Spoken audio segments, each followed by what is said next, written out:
Now it's test fit 50,000 times, cut 50,000 times, and then finally, when it just falls on and hangs on by itself, it's tack weld time.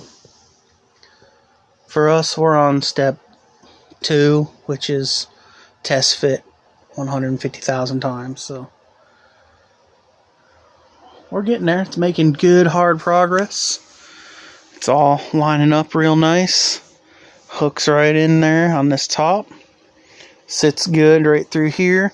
It's actually the top up here holding it, and the door seal holding it out. So more cutting, more test fitting. Right here, got a slicey slice.